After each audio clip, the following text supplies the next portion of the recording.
வணக்கம்.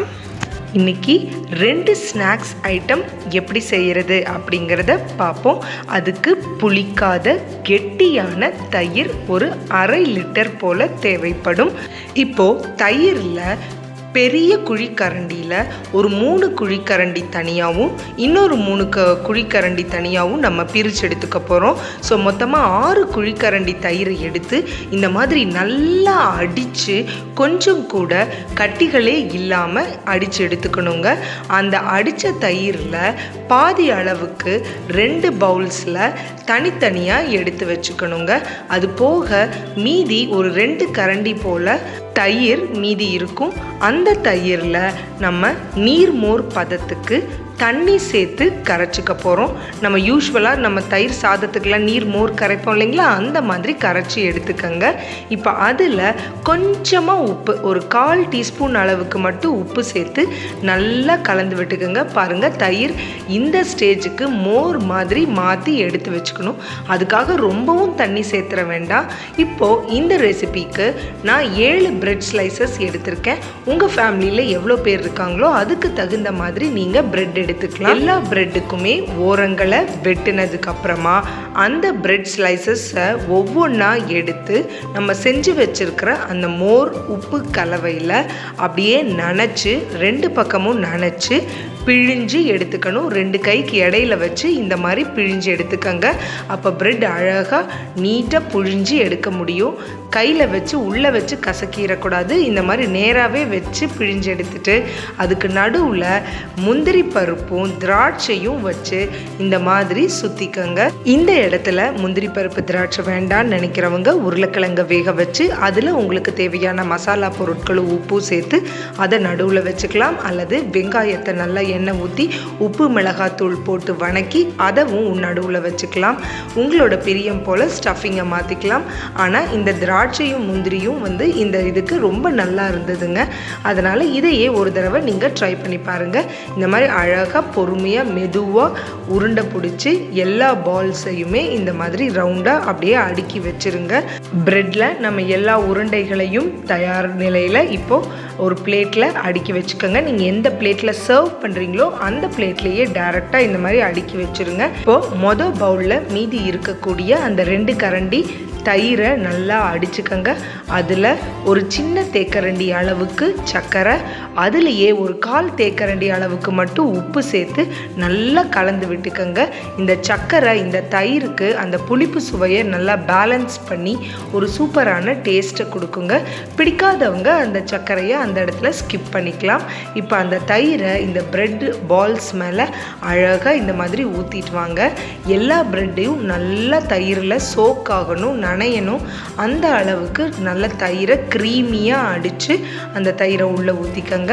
இப்போ அது மேலே புதினா சட்னி, இந்த புதினா சட்னியினுடைய செய்முறையும் அடுத்ததாக நம்ம ஊற்ற போகிற புளி சட்னி, அதாவது இமிலி சட்னின்னு சொல்லுவாங்க, அதனுடைய செய்முறையும் கடைசியில் சொல்கிறேன். இப்போ அந்த புதினா சட்னிக்கும் அந்த இமிலி சட்னியையும் எல்லா பிரெட் பால்ஸ் மேலேயும் அந்த தயிரை ஊற்றுனதுக்கப்புறமா மேலே ஊற்றிக்கங்க. உங்களுக்கு டேஸ்ட் எப்படி பிடிக்குமோ அதுக்கு தகுந்த மாதிரி நம்ம இந்த சட்னியினுடைய அளவை கூடவோ இல்லை குறைக்கவோ செஞ்சுக்கலாம். இந்த இமிலி சட்னி பார்த்திங்கன்னா உப்பு, புளிப்பு, காரம், இனிப்புன்னு எல்லா சுவையும் கலந்துருக்கும். புதினா பார்த்திங்கன்னா இதில் நம்ம கொத்தமல்லி தழை, புதினா, இஞ்சி, உப்பு, மிளகாய் எல்லாமே சேர்த்துறதுனால அதுவும் ரொம்ப ரொம்ப சுவையாக நம்மளுடைய ஜீரணத்துக்கும் ரொம்ப ரொம்ப நல்லதுங்க. அதனால் அதையும் சேர்த்ததுக்கப்புறம் மேலே ஒரு டேஸ்ட்டுக்காக ஒரு துளி மட்டும் மிளகாய்த்தூள். இந்த மிளகாய்த்தூள் குழந்தைகளுக்கு வேண்டாம் அப்படின்னு நினைக்கிறவங்க இந்த இடத்துல அதை ஸ்கிப் பண்ணிக்கலாம். இது சும்மா ஒரு டேஸ்ட்டுக்காக தான். இப்போது அலங்காரத்துக்காகவும் சாப்பிடும்போது ஒரு சாட் அப்படிங்கிற ஃபீலிங்கை கொடுக்கறதுக்காகவே கொத்தமல்லி இலைகள், இந்த பச்சை கொத்தமல்லி இலைகளை பொடியாக நறுக்கி மேலே சேர்த்துக்கங்க. உங்ககிட்ட ஓமப்பொடி இருந்ததுன்னா ஓமப்பொடியை தூவுங்க, அல்லது மிக்சரை இந்த மாதிரி மேலே தூவிக்கங்க. உங்களுக்கு ஓமப்பொடி பிடிக்கும் அப்படிங்கிறவங்க ஓமப்பொடியை வாங்கி சேர்த்துக்கங்க. அதுதான் சாட்டுக்கான ஒரு ஒரிஜினல் ஃபீலிங்கை கொடுக்கும். என்கிட்ட ஓமப்பொடி இல்லைங்க, அதனால் நான் அந்த இடத்துல மிக்சரை ஆட் பண்ணியிருக்கேங்க. இது தஹி சாட் மாதிரி, அதாவது இந்த வடையில் செய்வாங்க இல்லையா, அந்த மாதிரியே செம்ம டேஸ்ட்டாக இருக்குங்க. கண்டிப்பாக இதை முயற்சி செஞ்சு பாருங்கள். இது எப்படி வந்தது அப்படிங்கிறத ஷேர் பண்ணிக்கோங்க. அடுத்த நம்ம ப்ரெட் வச்சு என்ன ஸ்நாக்ஸ் செய்ய போகிறோம் அப்படிங்கிறத பார்க்குறதுக்கு முன்னாடி அதுக்கு தேவையான பொருட்களை பார்த்துக்கங்க. அதில் முதல்ல வரமிளகாயை இந்த மாதிரி கொஞ்ச நேரம் ஒரு 5 நிமிஷம் போல் சுடு தண்ணியில் ஊற வச்சு அதை பொடியாக நறுக்கிக்கங்க. அதே மாதிரி ஒரே ஒரு பச்சை மிளகாயை இந்த மாதிரி பொடியாக நறுக்கிக்கங்க. அடுத்தது கொத்தமல்லி இலைகளை பொடியாக நறுக்கி எடுத்துக்கங்க. நல்ல பொடிசாக நறுக்கிக்கணும்.